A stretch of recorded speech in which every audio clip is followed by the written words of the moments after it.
What's going on? Luke Inman here, breaking down the Vikings 24-21 loss to the Steelers in Ireland. We got the full deep dive instant reaction coming up next. But first, let's meet today's crew. What's up? It's Sam Ekstrom of Locked On Sports Minnesota, and this was the Bears game without the finishing touches on the comeback. Hey, Ron Johnson, former Gopher and NFL wide receiver from the Ron Johnson Show. I thought that the redhead was going to get the luck of the Irish, but just came up a little short. Skol! It's the Viking Squad. Everything Minnesota Vikings every week. Breaking down all the big hits and game-changing plays from the land of 10,000 lakes. The way only the Locked On Podcast Network can. It's time to gear up. The Viking Squad Show starts now. What's going on? Back in the lab, back at it. Another Viking Squad Show immediately following Vikings Steelers as the Vikings come up a little bit short at the end. They dropped to 2-2 after the 24-21 loss today in Ireland. All the instant reaction you can handle over the next 60 minutes. Massive injuries on the offensive line. That needs to be discussed. Plus Carson Wentz's, we'll call it an up and down day for the most part. We got the biggest turning points, stock up, stock down. But before we get into it, make sure to like and subscribe. Keep up with all the action. So close to 10,000 subscribers. And, of course, make sure to check out our guy, Luke Braun, on Locked On Vikings each and every day as well. Ron, I'm going to give you first dibs. You can bat leadoff here, get the first crack. Last week, it was a steamroll, right? Never had to sweat it. This week, the script is flipped, right? They get down big early in this one. Felt like they were down 30. You look at the scoreboard, they're only down 8 points at one point. But they find a way to make things close at the end. Some big drives at the end. A great defensive stand on 4th and 1 to get the ball back, but not enough as Wentz throws that interception as time expired. What's just the number one thing, I guess, you're thinking about right now? Your biggest takeaway after what we watched just unfold? Well, I'll go positive first. Welcome back, Jordan Addison. 4 catches, 114 yards. I mean, that is really impressive. Honestly, I can't wait to see him with J.J. McCarthy because him and J.J. McCarthy, had something going. J.J. McCarthy and Justin Jefferson never really got going, but just yet. But you put those guys together with J.J. McCarthy, I feel like you get maybe a little bit more of the legs. You get a little bit more quicker play calling, maybe. Kevin O'Connell watches the Gopher game and he realizes let's go a little up tempo, no huddle, same way the Gophers did Drake Lindsay. I could see either Carson Wentz or JJ McCarthy doing it, but welcome back Jordan Addison. Second, turnovers. Turnovers killed him. Almost luckily, the fumble touched it laying out of bounds. The interception just could not hold on to it. Though that would have been 4 turnovers that just didn't go their way. And then also the luck of the Irish for Aaron Rodgers. He's scrambling, fumbles. It literally takes a perfect bounce back into the arms of one of his guys. So, and I think the Vikings had a fumble too that one of their linemen fell on. So it was kind of a sloppy day when it came to that. But at the end of the day, the Steelers did just enough to do it. Their fans were over there, were super excited. I heard some people saying, I can't believe the Steelers went for it on 4th down in the goal line. But that was Aaron Rodgers. If you were watching the TV copy, you could see Aaron Rodgers and the offensive lineman were like, no, you guys stay. Let us do this. We got this. We'll get this touchdown. And they got stopped. The Vikings had a chance. Sam's right. This was the Bears game without the final comeback. I thought, just the way the Vikings season had been going and always goes, it felt like they were going to go down, get in the field goal range. Will Riker was going to knock through a 60-yard field goal, and they were going to go to overtime and then probably win it in overtime. It just didn't go that way. Aaron Rodgers, 200 yards, nothing super flashy, nothing super sexy about it. Just, really efficient early on. 18 for 22, I think is what he was. And Sam Darnold, without those 2 interceptions, had a great day. That's the thing that sucks. It sounds cliche and stupid. It's yeah, of course. But yeah, honestly, 350 yards, Justin Jefferson, 126, Jordan Addison, 114. He had a great day. But those 2 interceptions, still, there's nothing that, because we were like, what if he throws for 300 yards plus in back-to-back games overseas? It's going to happen. But I still think it's J.J. McCarthy's thing because those 2 interceptions and then his inability to get out of the pocket and get positive yardage, that's always going to loom over his head. Yeah, Sam, to Ron's point, too, maybe they used all their creating turnover magic last week when they had, 5 turnovers created versus the Bengals. No turnovers created as well, so you lose that turnover battle 2-0. On top of that, you throw in the penalties, 8 penalties for 82 yards, 6 sacks for almost 50 yards, and then third down efficiency, 4 for 14. Kind of pick your poison any different direction you want to go. Yeah, well, we thought the Steelers might have run out of takeaway magic because they also had 5 takeaways last week. They didn't run out. They had, almost a scoop and score in the first drive, then 2 big picks that were kind of game changing. I think we got to start with, we're now 3 out of 4 games into this season where the offense has not scored until the fourth quarter, a touchdown. That's pretty problematic. If your offensive line's depth is incapable of protecting, you've got a serious problem. If you can't have a functional operation with backups on the offensive line, this is a serious issue. And I'm not sure they're going to get healthy now for the foreseeable future. I mean, two concussions in 3 weeks for Ryan Kelly with his history, that could mean an IR stint. Brian O'Neill not returning with a knee where he looked in a lot of pain. I don't know what we'll have to watch X to see if a report comes out. That could be a serious injury. That could be a season-ending injury. At minimum, he's probably going to miss some time. So this offensive line is now going to be patchwork for the foreseeable future. You do have a quarterback in Wentz who did a lot of good things, but man, if the first read doesn't go his way, more often than not, he is not going to escape. He's got a couple tricks up his sleeve. Like, he does seem to have kind of, their lively feet. Like, he wants to move. He wants to get away from pressure. He's not mobile or agile enough to do it. Took 6 sacks and then a crippling grounding play. It would have been sack number 7 on the final drive. It's really hard to be glass half full about this one with the injury situation, because you were circling week 7 after the bye. You get Jackson back. You get Cashman back. You got Ham and Chandler coming back. Aaron Jones is going to come. Everyone was going to come back after the bye, and you could kind of breathe a sigh of relief. Now, I don't know if you can do that. Yeah, Ron, let me ask you this, just to Sam's point. Going into the year, we had some discussions about just how top-heavy this team was. Like, the starters on paper were great, but if you get some bad injury luck, as we've already seen 2, 3, 4 weeks into the year now, this depth was going to be tested that we all kind of picked and prodded as we watched them in the preseason. When you have 3 starting offensive linemen out and a backup quarterback out there, it just feels like a recipe for disaster to begin with. Now, granted, again, to your point, Ron, Carson Wentz did some good things at the end, but it felt like 50 minutes of the 60-minute game was like walking through mud. It just looked like everything was so hard for this Vikings unit. And I don't want to jump ahead to next week and what it all looks like, but when you watch this game unfold the way it did, what are the things that I guess Kevin O'Connell is supposed to do when you just don't have your starting offensive unit out there?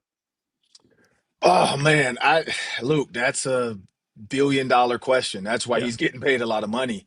I don't really understand the whole point of some of the play calling. Like, I do, because I think in the broadcast they said it. They're like, look, this looks like these were a bunch of deep routes and they didn't have time to develop. You've got to shorten up a lot of some of these routes with this offensive line. Like, you got to let them, like Aaron Rodgers came out quick, easy, get the ball out of his hands, and then go for a strike. I don't think he ever really went for a deep strike. Like, it didn't feel like he was trying to dagger the Vikings. It felt like he was just trying to manage his offense, not throw into an interception.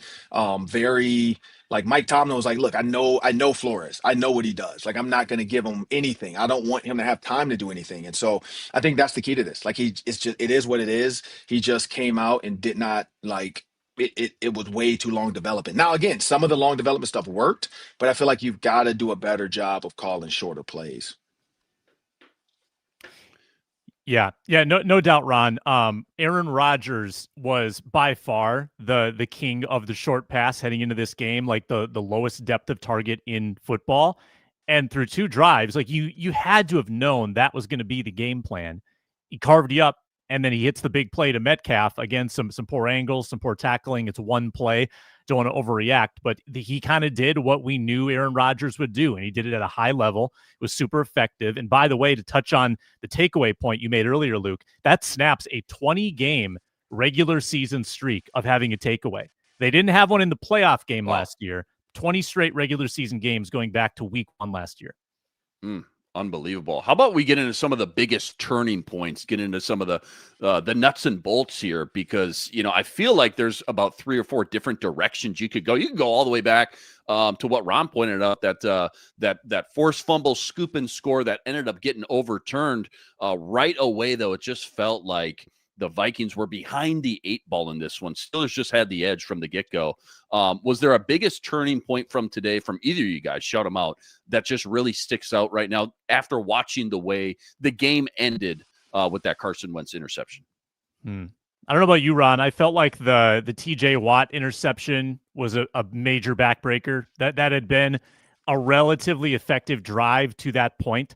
Then you take a sack, you get 3rd and long, you try just a little check down. You're just trying to get in maybe a long field goal range, maybe a go for it situation on 4th down, tipped and picked. And then they score 5 plays later. And at 21-6, it was like Luke said, you're moving through quicksand. You've got no progress whatsoever. You've got no protection whatsoever. It kind of felt over at that point. Now the Vikings did make it a game, but when you were down 8 in the second half, this felt like a coin flip. Vikings moving the ball, and then that happens. Yeah, so a turning point, bad or good? Yeah, you could go either way. Yeah, either way. Yeah.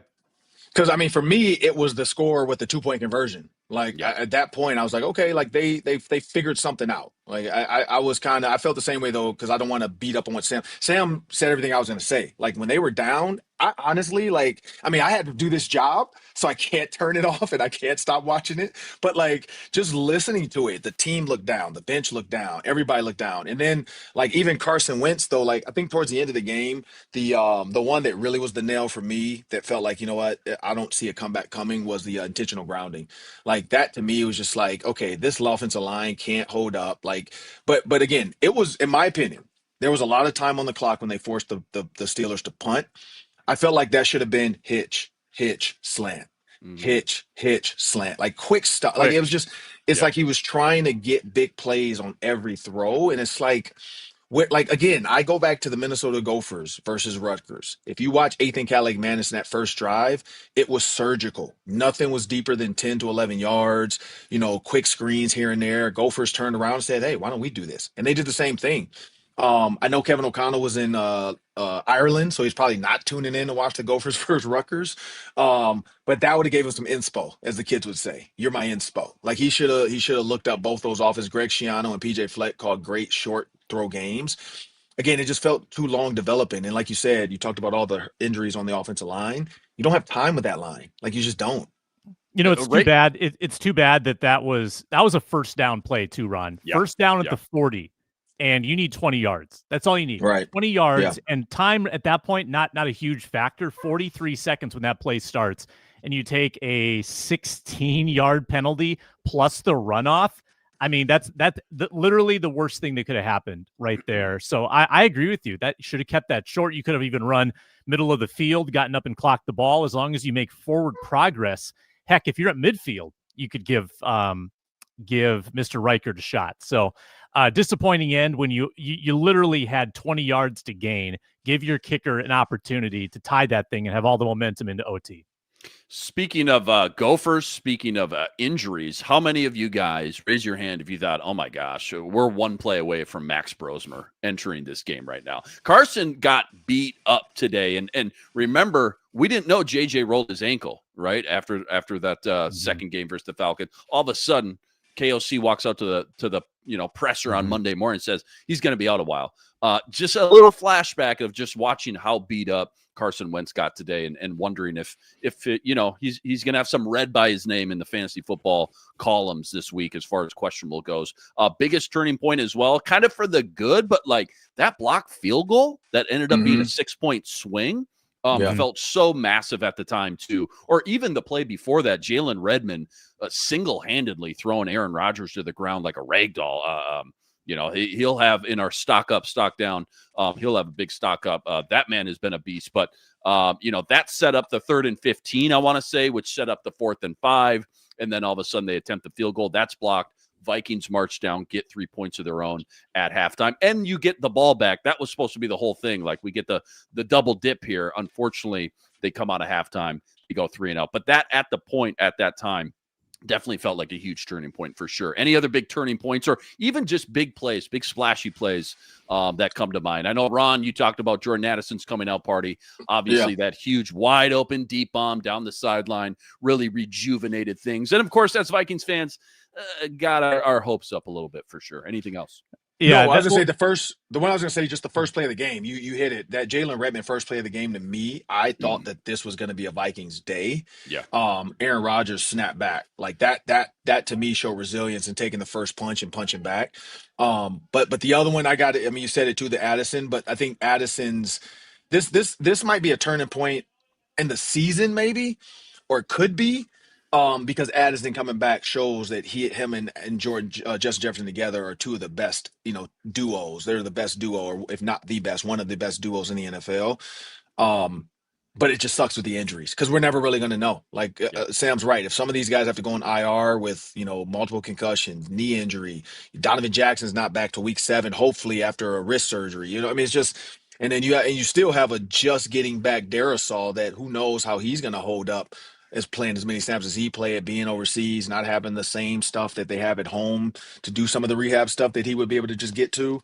It's interesting, but I mean, it's an awesome experience for them, but it is a lot on your body to be on that time zone for that long without your normal amenity. Like you can't just go to your local coffee shop like you would. You can't just go to your normal cryotherapy place.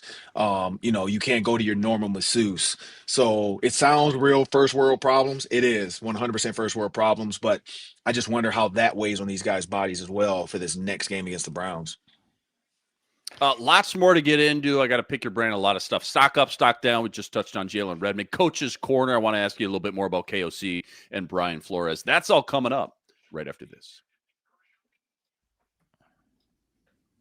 Quick reminder, today's episode brought to us by Prize Picks. Prize Picks, America's #1 fantasy sports app. Now with more than 10 million members to date. For me and my money, I just swear by it, man. It's by far the easiest. It's the most exciting way to get into all the action while you watch your favorite sports and you watch your favorite players. It's so simple, too. All you got to do, you pick more or less on 2 or more players' stats.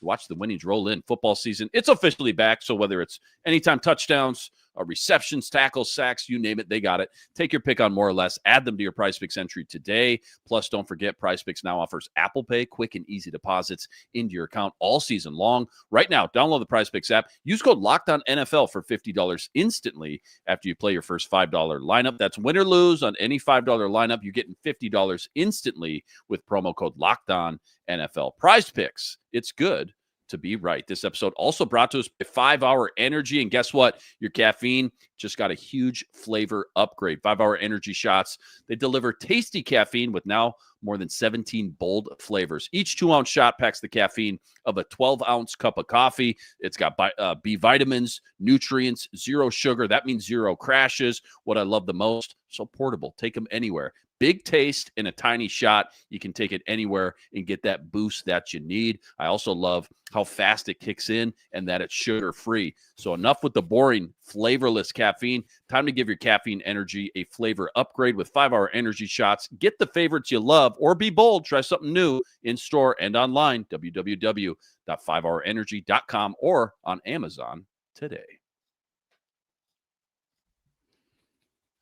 We touched on it, a little bit of KOC, picking him Prada, but let's get into the coach's corner. I want your favorite or least favorite coaching decision. Could be from KOC, could be from Brian Flores, whoever it may be. Game management, a challenge, timeout, play call, a halftime adjustment.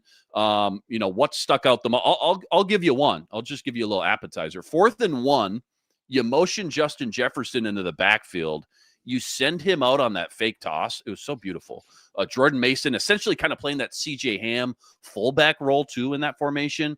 And you stick it in his gut. All of a sudden, he's got some daylight. Looked like he had a chance to go for 6. Shoestring tackle. But just love the design. Love the design. And I got to say, anytime I've seen Justin Jefferson motion in the backfield, not a lot of bad things happen. It's like they're batting 750, 800 back there. Hall of Fame numbers. Feels like 4 out of 5 times. KOC knows what he's doing.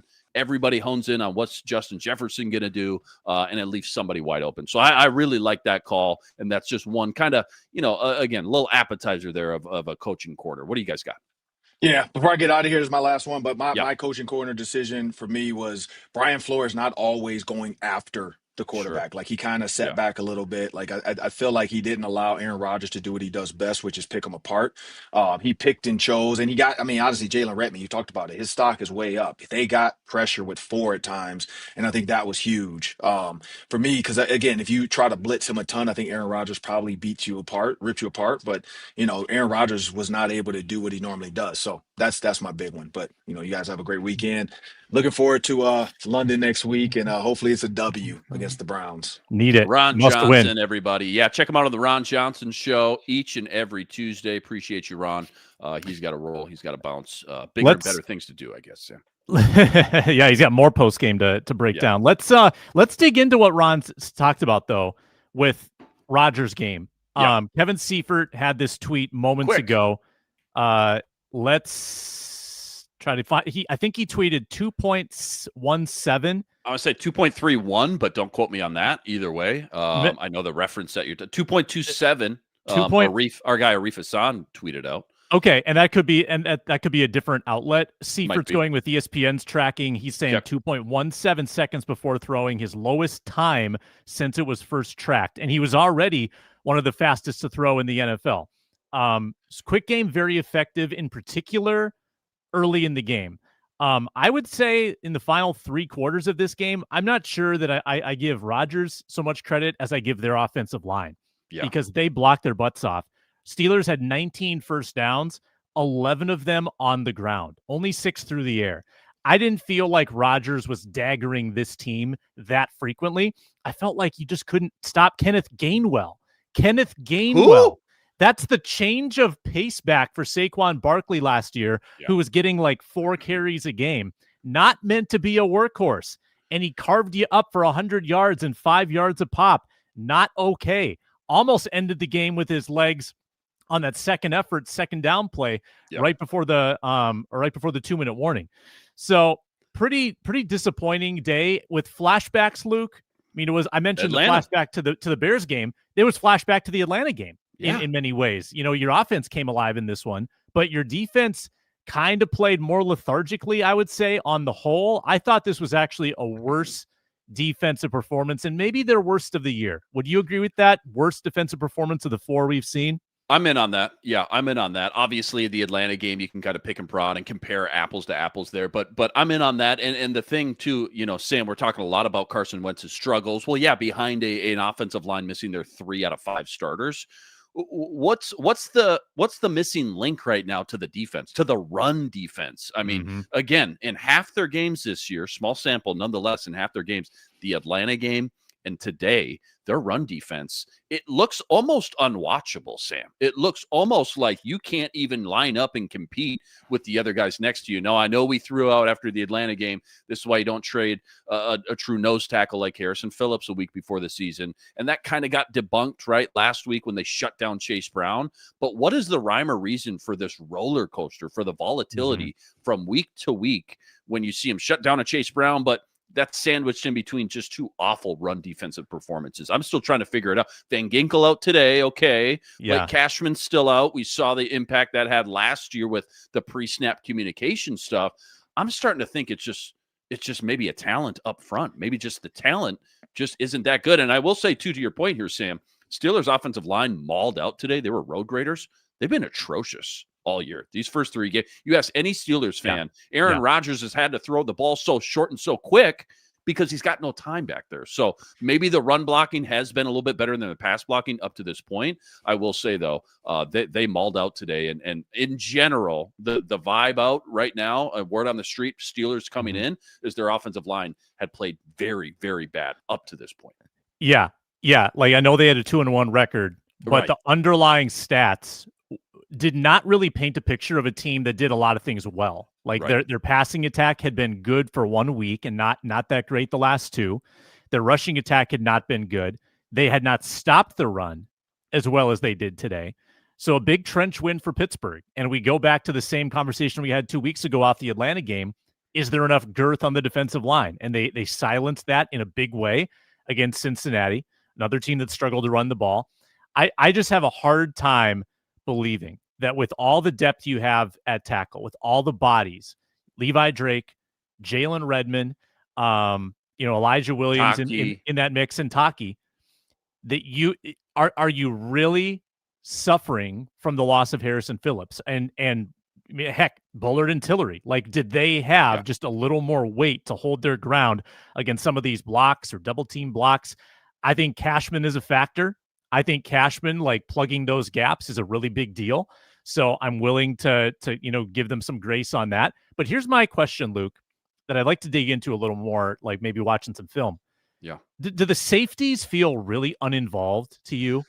Metellus, Jackson, and Harrison Smith have not been around the play nearly as much as we've seen in past years with Flores. We're going to get into our stock up, stock down here in a few minutes or maybe another segment. But I got to say, without watching the tape, just my knee-jerk reaction, just watching what you can from the broadcast view, this was Theo Jackson's worst game that I've seen. Now, granted, small sample size. Again, playing that hybrid role, it's tough because it's like, I don't necessarily know if that was on him, that play. I don't know what his assignment was, but the DK Metcalf catch and run 70-yard touchdown.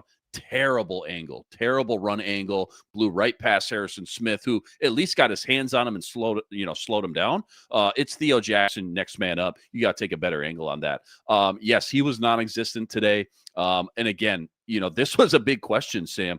These three safety looks, what happens when you're relying and leaning into these three safety looks when a team just wants to run the ball down your throat? Where's your big base defense? Where's your big bullies? And, you get what you pay for. They spent a lot of money on Javon Hargraves and Jonathan Allen. Van Ginkel's getting paid a lot of money. Grenard's getting paid a lot of money. No Van Ginkel today. We talked about the impact no Blake Cashman has. Maybe Van Ginkel actually has a little bit more impact than we're letting on. But where are your big boys like Jonathan Allen and Javon Hargraves? Obviously they felt good enough to let Harrison Phillips go. They know more about the situation than we do. They're at practice every day. If they said, we're good, we like our guys like Jalen Redmond and company, let's move on now so we don't have to pay him in 2026, whatever the conversation may be, that's regardless. Jonathan Allen, though, and Javon Hargraves, they flashed for sure, and I know they're a little bit long in the tooth, but I expected more in the run game from them. And I think today was a good example of that. So to your point, circle all the way back. Yeah, the three safety look has not really been panning out. Just too soft when teams want to run the ball down your throat.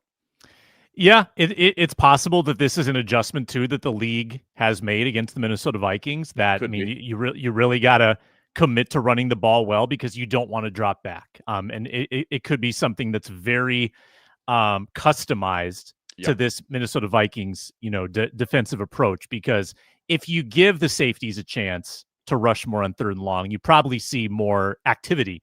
Chicken or the egg. Yeah. But they haven't been present in run support that much either. Like you're used to seeing a Metellus or a Smith kind of getting to the ball in the backfield once in a while for a TFL or helping out on the edge. The perimeter run support hasn't been great, but to your point, running between the guard and the tackle, running between the center and the guard has been too effective against this team. I'll give you a pass on Bijan Robinson. I'm not going to give you a pass on Kenneth Gainwell. You've got to be so much better than that, where, I think Rodgers is going to get a lot of credit for this win. I think he was good for a handful of drives and pretty quiet, to be honest, after that. Let's go back to the chicken or the egg. The Vikings, Alec Lewis tweeted out, and this is like 2 hours ago, so I don't even know how much worse this got, but Vikings at that point were 1 for 19 this year on third and long. So let's kind of flip the script and look at it the other way. Is the defense on the field too long here, Sam? Has there been, just in these 4 games, maybe you take out the outlier Bengals game, but these 3 games, Bears, Falcons, and today, has the defense just been out there too long and getting worn down, and teams are committing to the run a little bit more and trying to bully this 3 safety look or nickel look or hey, Harrison Phillips is gone, maybe we test that nose tackle situation a little bit more. This offense may be part of the defensive problem when it comes to stopping the run. Also doesn't help when you're down multiple possessions too going into halftime, right? Teams just want to commit to the run a little bit more, chew up some clock. And when your offense finally gets the ball back and they go 3 and out, that's a huge, huge problem, I think, in this league. And good teams will take advantage of it every time. Yeah. And before I get to that, sounds like an MCL is the concern for O'Neal. Could be a lot worse. So could be a lot worse. Better to have the consonant M than the vowel A in that acronym. That's still that's still an IR stint. I mean, that's I don't know, 4 to 6 to 8 weeks. You might get Brian O'Neill back later in the season if that thing is torn or sprained. Not good. I mean, you're now in Cam Robinson trade territory, going and finding someone, because I don't know if Justin School can hold up. Back to your point, sometimes the box score is deceiving. It felt like the Vikings were giving up the ball quickly. In the end, they had the ball 33 and a half minutes. They ran a lot more plays, didn't they? Yeah. Steelers, obviously they had a 1-play scoring drive. They had a short field, 5-play scoring drive as well. Some quick scoring drives for sure. And then, at the end, they gave the ball up fairly quickly, 3 and out at the end. So that got manipulated a bit. Still feels like when the Vikings get in third down with this quarterback, it's going to be tough. He's not going to make a lot of plays with his legs, and he doesn't have the decision making in those situations to work through to his second and third read and make an on-target throw. Is it just this quarterback, though?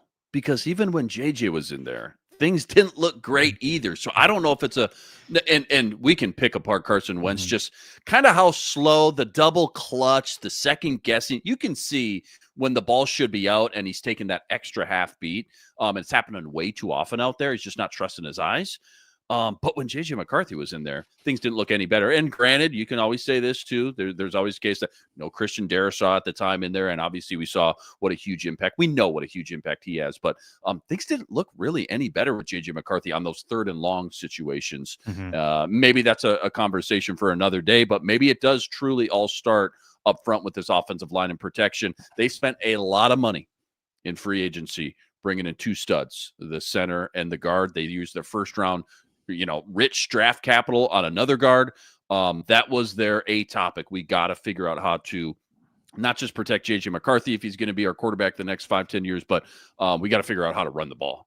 And so far through 4 games, we have not even came close, Sam, to seeing the starting 5 that we had on paper all summer. And that's proven to be a huge problem. And don't look now.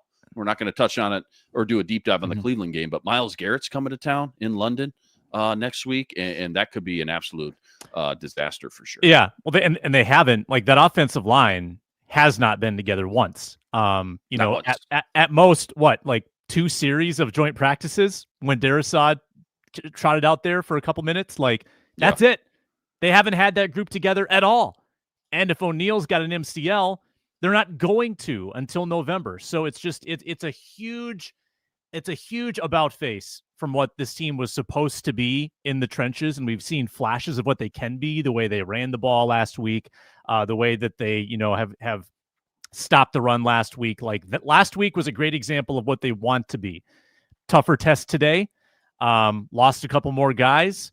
Got bullied. So it's a work in progress. And unfortunately, in a 17-game season, you don't have a lot of time to figure it out.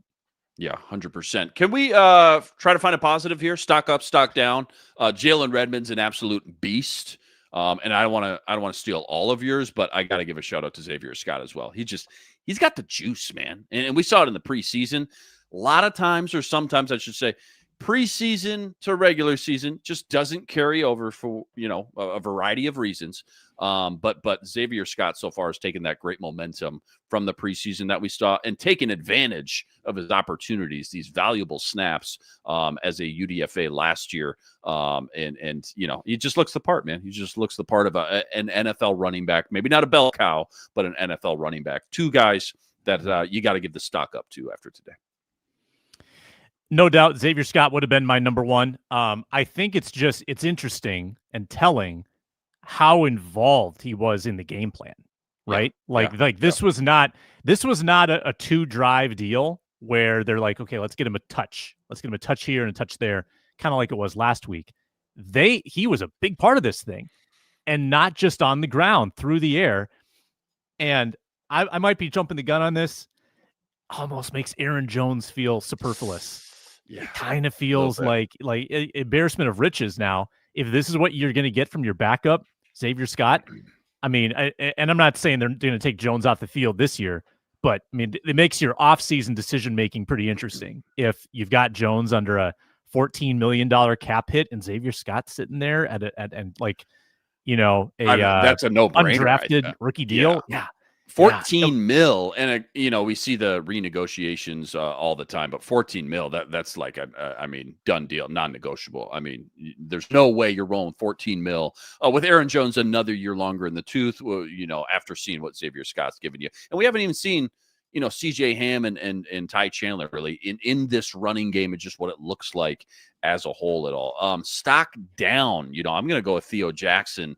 Again, it's not just the one bad angle he took on the DK Metcalf, big catch and scamper for 70 yards to really spark some energy into Aaron Rodgers, which is the last thing you want to see. But just kind of non-existent today and not very effective in run support either. And I'm sure there's more to it once we watch the film. But Theo Jackson, stock down for me after a sub-poor game, especially in the tackling run department.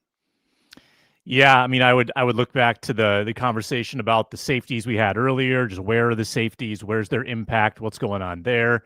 I thought Okudah got picked on a little bit early. And I just felt like stock down on Flores not being prepared for the quick game. It didn't seem like the Vikings, that they were doing exactly what they've done, and they carved the Vikings up a couple times in a row. And really, they were going in for another score as well before that blocked field goal. That could have been 21-3 shortly before halftime. Vikings caught a break. Thank you, Isaiah Rodgers. Also, stock down on the Croke Park play clock, which we are hearing post-game. Say it again. I'm gonna fumble over my words. This is not gonna end well. The Croke Park play clock. Say that 10 times fast without saying something FCC legal. I think that is the play clock that cost the Vikings 5 yards on the final play. Carson Wentz took the delay of game, which seemed outlandish that could happen at that point. I'm like, what are they doing? They're not even trying to get the play off. Right. Sounds like they couldn't see the time. So no excuse, but not, what is this? Soldier Field 2014? I was just going to say, a la Soldier, Teddy Bridgewater, Mike Zimmer can't figure it out.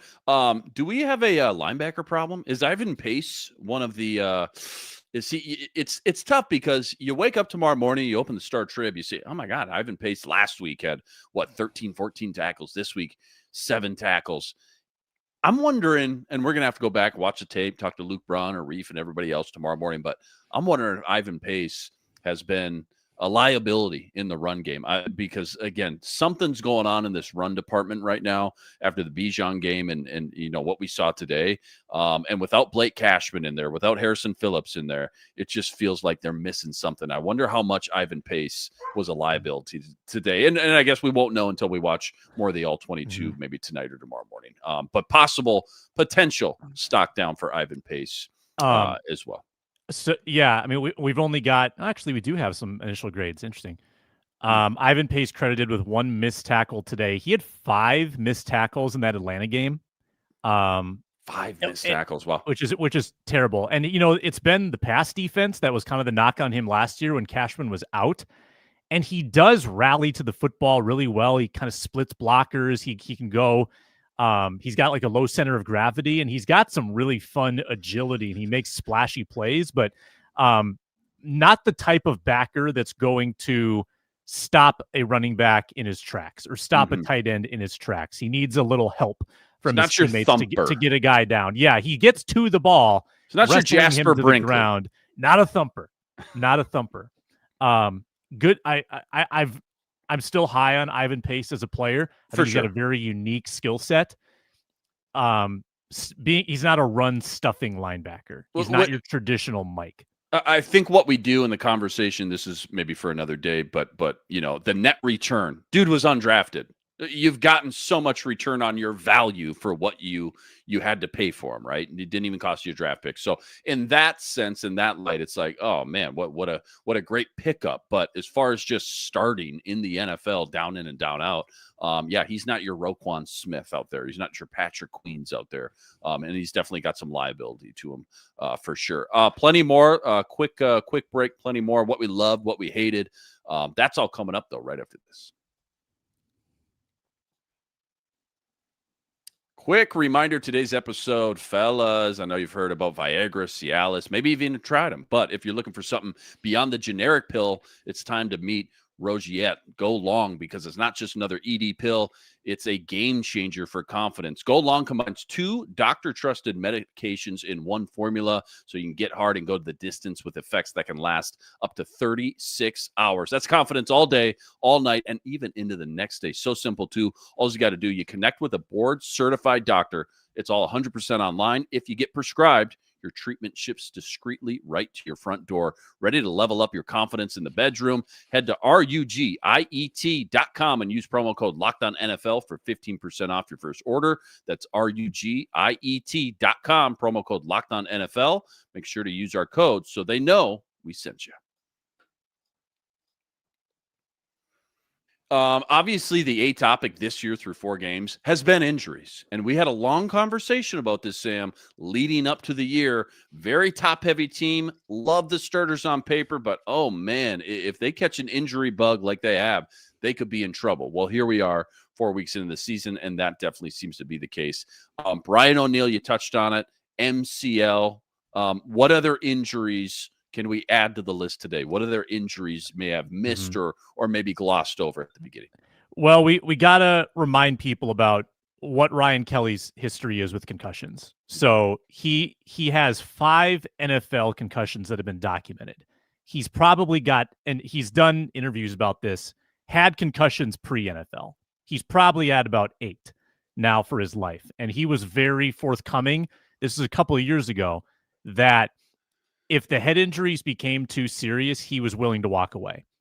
Now, we've seen, I think, kind of a precedent set with head injuries. If you have a concussion, it's almost an automatic 1 game out. Yeah. Almost impossible to clear the protocol earlier than that. If you have 2 concussions in a short span, and this has been the case with Tua, the second one often triggers a longer absence. Could be IR. They could just shelve him for 4 weeks. That's possible. He did miss 5 games with concussion issues back in 2017. Guys react differently. They recover at different paces. I think it's 100% he doesn't play next week. Then they do have the bye. Eagles probably, up for grabs. We don't know. They're probably not going to make a decision on that. But like it very well could be a longer absence because of his history with concussions and because of his own interest in his health. The team may hold him back even if he does clear protocol because they want to make sure his head is in a good place. So the center position now is Michael Juergens, I think, for the next few weeks. Donovan Jackson not back until the Eagles game. Brian O'Neill talked about it, could be long-term. Other injuries, Luke, I mean, I think you're still getting a number of guys back in that week 7. If the offensive line wasn't in complete shambles, you would actually be looking at a fairly healthy football team. But, Van Ginkel misses this game. Neck injury sounds like it's been lingering, and then he fell on his head, I think, in the Chicago game. Not great. So we don't know about Van Ginkel. We don't know about him, but I don't believe there was another injury today. Do you recall one? I don't believe so. I think you touched on the big 2, right? Brian O'Neill and Ryan Kelly. And by the way, I mean, we should talk about it, and it's tough to grade offensive line, 30 minutes after the game without going back and watching the tape. But you mentioned Michael Juergens. I thought he had a really hard time out there today. Blake Brandel filling in for Donovan Jackson. Anything stick out as far as Blake Brandel goes? Because even if Donovan Jackson comes back sooner than we think, Blake Brandel, knowing how highly KOC has talked about this dude and his versatility, being able to line up pretty much at all 4, if not even 5 positions, it sounds like, which I didn't know he was getting reps at center, but apparently he has been. Blake Brandel may end up being somewhere on this starting 5 from week to week, all the way up till week 7, week 8, maybe even beyond. Totally possible. Early grades. PFF's gotten faster. Already got grades up. Michael Juergens, 4 pressures allowed today. Justin School, 4 pressures allowed. Blake Brandel, 3 pressures allowed. Those are the 3 highest pressure rates allowed on the offensive pressures. Lines. Yeah. So your 3 backups, not a great performance. Blake is certainly, I think, the most trustworthy of your backups. I would prefer him to Juergens. I'm interested where they're at with Walter Rouse.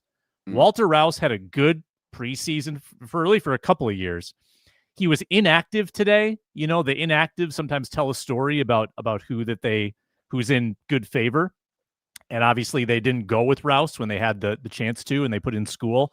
I'd be interested if they would be willing to try Walter Rouse and just look to capitalize on some upside, because I'm telling you, the Justin School acquisition in the offseason, I think was a little bit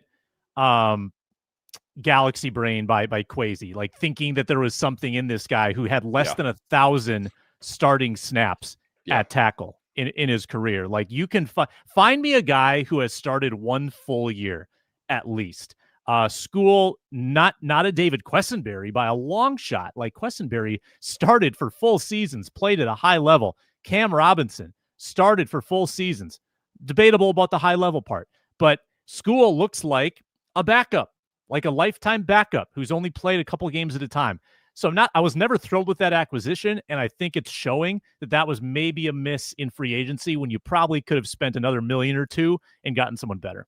Yeah, to oversimplify the first 4 weeks here, Sam, it just feels like the overarching difference from last week's blowout to now is, last week you got Christian Darrisaw back. You got Van Ginkel back. You got Harrison Smith back, who really, Harrison Smith kind of helped light that fire last week. He, the tip ball to Isaiah Rodgers took it to the house. Clearly getting those studs back turned this team into a different animal. This week, you lose Brian O'Neill in the first quarter on a special team play, no less, which just salt in the wound. You lose Ryan Kelly. You go from those two, Brian O'Neill and Ryan Kelly, to Justin School, to your point, and Michael Juergens. It's the total opposite from last week's theme, and you get these monster drop-offs in play. Not to mention you're already missing Donovan Jackson as well. That was, I feel like, the finger being pointed last week to, like, well, we got our studs back. This week it's you lose your studs. And I guess the bigger conversation, to oversimplify things, is the bad drafting of Kwesi.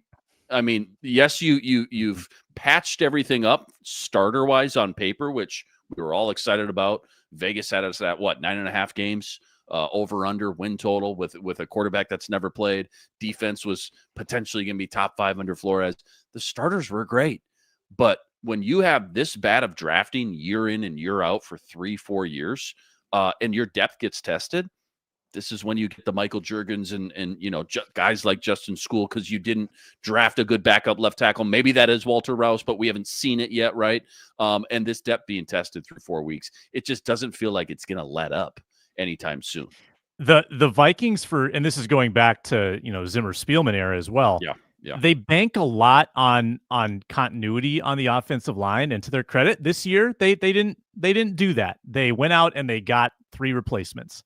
Unfortunately, they counted on some continuity at the backup spot. They assumed that Juergens and Rouse could take a step and be serviceable.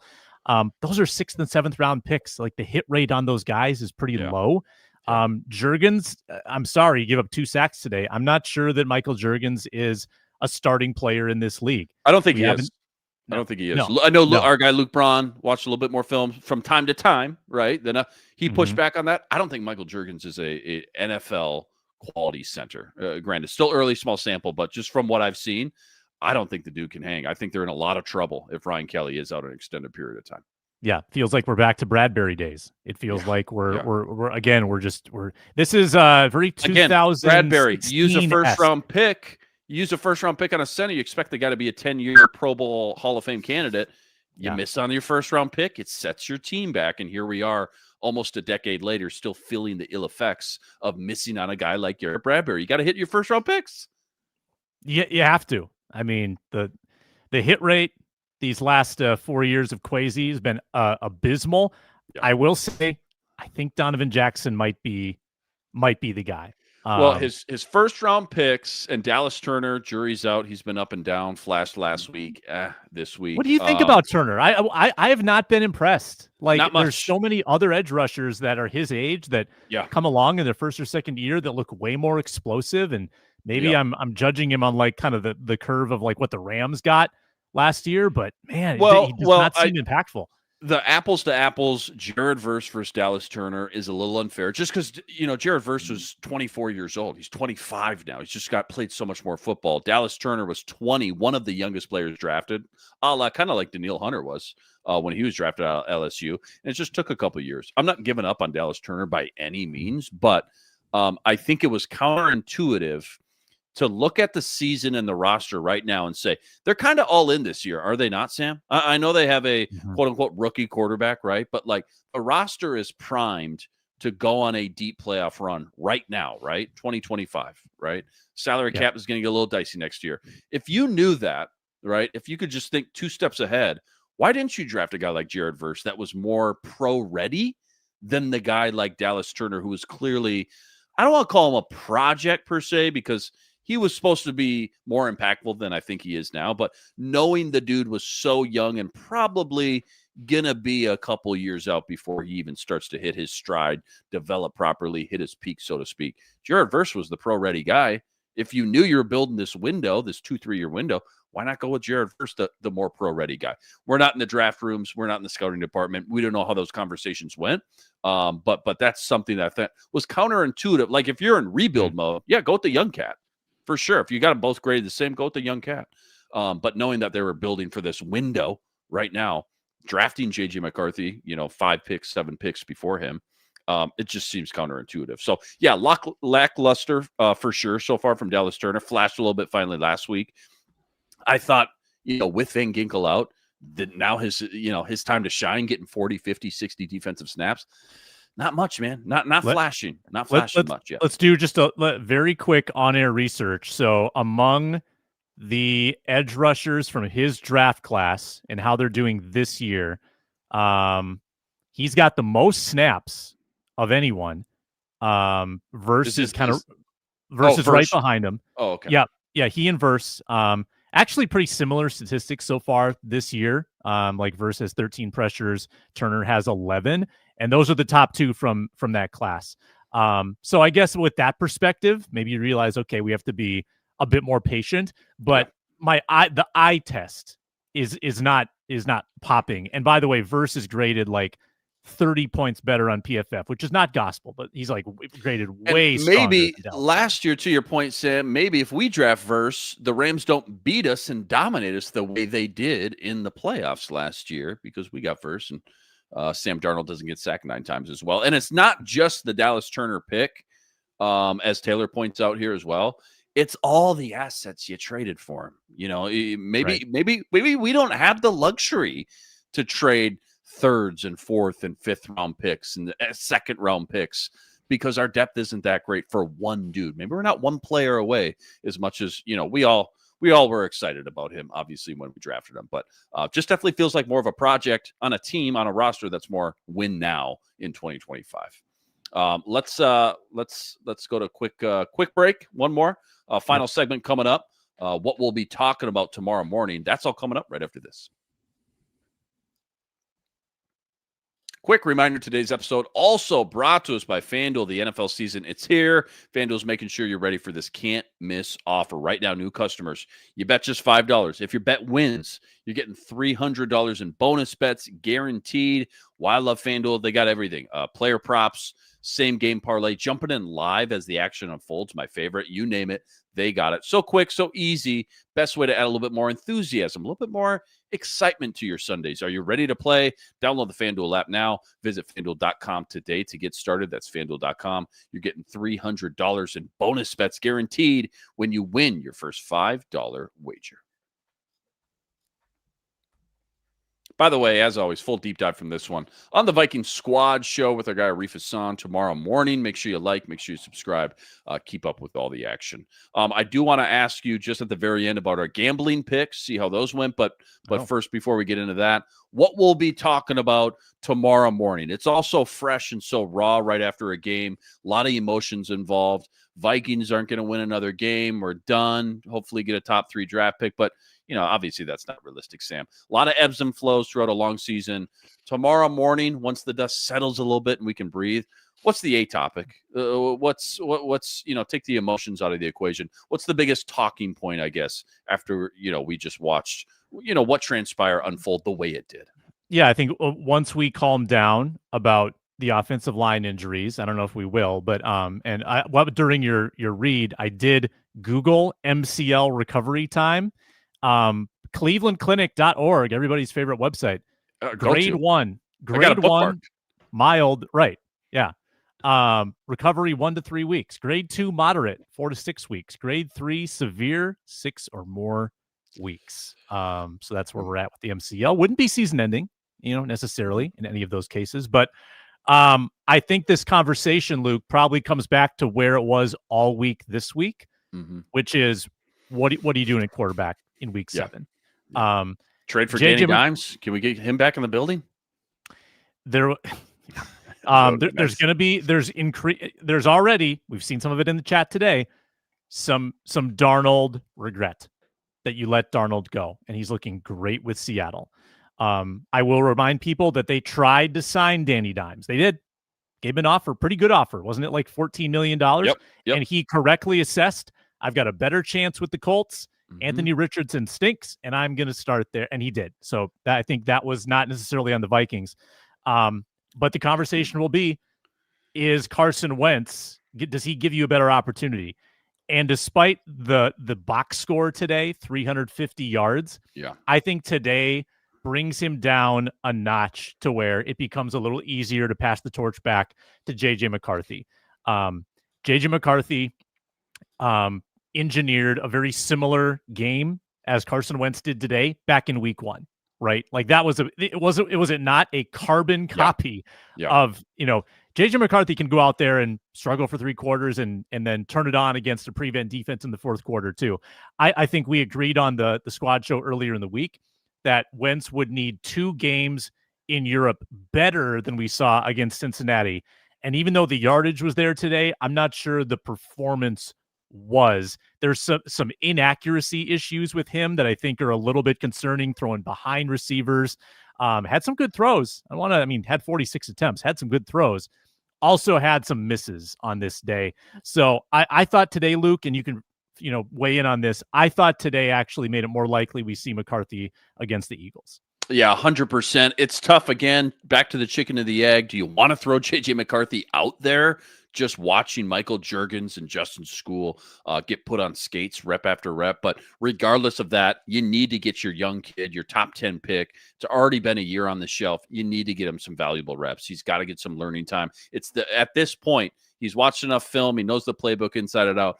It's the only way he can get better is just get out on the field. And that's going to be, I think a huge talking point as well for KOC. How can KOC, the quarterback guru, make things more simplified for his quarterbacks? Knowing, you're out 3 of your 5 starting offensive linemen, there's got to be more to it than these 7-step drops. We go back to that conversation after the Atlanta game. Quicker stuff. Ron even pointed it out: 3-step drops, get the ball to your hand. I'm having a hard time finding the balance of leaving such valuable weapons like TJ Hawkinson in the block so often, but I guess if that's what you have to do, Josh Oliver as well, we've seen him be a dual threat, great, run blocker, pass blocker, but also a threat in the passing game as well. There's just got to be more creativity and more ingenuity, I think, on Kevin O'Connell's part. This quote unquote quarterback whisperer at times just doesn't seem like he's making things as easy and as simplified for his young quarterback, whether that was JJ or whether that's the veteran Carson Wentz at this point. Yeah. I'll play a slight devil's advocate. I agree with you for the most part. I also think that when your offense, we talk about the phrase chicken or the egg a lot. It's very hard to drive the field dink and dunk when you have problems in the operation. Like when you have an offensive line that's battered, a young or inexperienced quarterback in the system, it is hard to do that and sustain a whole drive. And you need to generate explosives. Yeah. Way easier when you generate just one explosive. All it takes is one hit, and it totally changes your field position. It changes your momentum. I understand why Kevin O'Connell does what he does, but I think there's got to be a better balancing act. When you see the quick game executed so effectively on the other side, you wish that could be the case a little bit more here. I thought there were some good third down connections to Thielen. Like that, yeah, that's what you want. Like sit at the sticks, complete the easy ball, and just continue to make good decisions like that over and over. For whatever reason, it hasn't worked out that way. And I think that because of your offensive line woes, you probably need to reel in, be a little bit more conservative and simple in your play calling, and just move the chains, man. And hey, running the ball is going to help. Running the ball better is going to help. And that's today, what I was going to say. Today was not a great Jordan Mason day. Yeah, 100%. Yeah, if you can get Mason a little bit more involved, a little bit more consistent, stay ahead of the chains, and maybe that means passing to set up the run sometimes, Sam. When we talk about being simplified and keeping things a little bit easier and quicker, I'm not talking about like ripping it down to like the Tech Mobile 4-play call sheet, right? The Musgrave sheet. You still got Justin Jefferson. You got Jordan Addison back. You got TJ Hawkinson. Jalen Nailor was on a heater up until this game. You got so many weapons, dude. I'm just saying, let your guys just go win and just get the ball in their hands. You know, give them opportunities to go make plays. You don't have to do all this on your own if you're Carson Wentz or JJ McCarthy for that point. But I think there's some sort of happy medium in here we're missing, some sort of balance between KOC, the play calling, too many 7-step drops when you're down 3 offensive linemen, the running game not setting up the short yardage situation and third and manageables, if you will, and then Carson Wentz the past 2 weeks just looking a little slow, a tick slow, double clutching, second guessing his eyes and his footwork there, and you add all that up plus penalties plus a couple turnovers. And they're lucky to lose by 3, honestly, Sam. I mean, for 50 minutes, the Vikings got stomped out of the water in this game. Yeah, that would have been, if you toss, because I don't know if you noticed, it was 4th and 18 on that final play of the game for the Vikings. And I thought 4th and 18, where have I heard that before? Bills game, Justin Jefferson catch. We were a Justin Jefferson catch and then some craziness around the goal line away from having like a total repeat of that Bills comeback. Alas, was not to be. You want the gambling results from our just real quick, picks? Fire them off. Yep. Rip them off. I had Addison over. That was a hit, cash in a major way. And in fact, I think my not official bet, but kind of mentioned 100 yards plus would be a good one, and they hit that too. Rodgers more yards than Wentz did not hit. Wentz had all the garbage time yards. TJ Hawkinson, Luke Inman, you needed him to get 40. How many did he have? 38. 39. Hey, Vegas, you're sick. You're sick. Oh, Vegas. my gosh. Unbelievable. And we're having fun, though. Fun game.